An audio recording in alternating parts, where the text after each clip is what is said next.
स्थानिक गुन्हे शाखेची धडक कारवाई. दुचाकी चोरणारा सराईत गुन्हेगार जेरबंद. 2,25,000चा मुद्देमाल जप्त.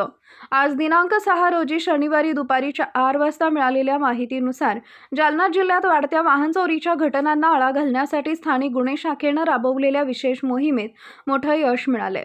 दुचाकी चोरीच्या गुन्ह्यातील सराईत आरोपीला अटक करून त्याच्याकडून तब्बल 2,25,000 रुपये किमतीच्या 2 मोटरसायकली जप्त करण्यात आल्यात. पोलीस अधीक्षक तेगबीर सिंह संधू, अपर पोलीस अधीक्षक तथा स्थानिक गुन्हे शाखेचे पोलीस निरीक्षक पंकज जाधव यांच्या मार्गदर्शनाखाली ही कारवाई करण्यात आली.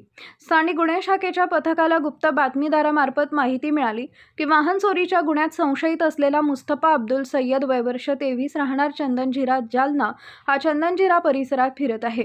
या माहितीच्या आधारे पोलिसांनी सुंदरनगर चंदनझिरा परिसरात सापळा रचून संशयितास ताब्यात घेतले.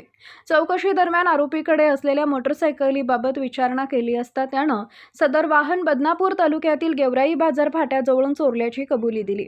त्यानंतर पोलिसांनी अधिक कसून चौकशी केली असता आणखी एक चोरीची मोटरसायकल जप्त करण्यात यश मिळवले.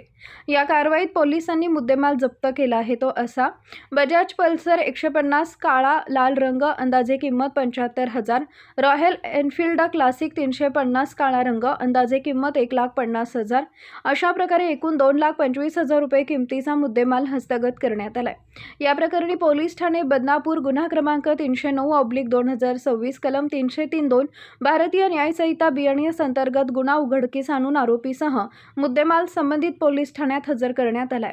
या धडक कारवाईमुळे वाहन चोरांमध्ये खळबळ उडाली असून स्थानिक गुन्हे शाखेच्या कामगिरीचं नागरिकांकडून कौतुक होत आहे. जिल्ह्यातील इतर वाहन चोरींच्या घटनांबाबतही आरोपीकडून महत्त्वाची माहिती मिळण्याची शक्यता व्यक्त केली जाते. सदरची कार्यवाही पोलीस अधीक्षक तेगबीर सिंह संधू, अपर पोलीस अधीक्षक विक्रम साळी, पोलीस निरीक्षक पंकज जाधव, सहाय्यक पोलीस निरीक्षक खामगळ, पोलीस उपनिरीक्षक वाघ, सहाय्यक पोलीस उपनिरीक्षक पवरे, सहाय्यक पोलीस उपनिरीक्षक Kamble, police head constable Rathod, police head constable Wagh, police head constable Adep व पोलीस कॉन्स्टेबल चेके, सागर बावस्कर सर्व स्थानिक गुन्हे शाखा यांनी केली आहे.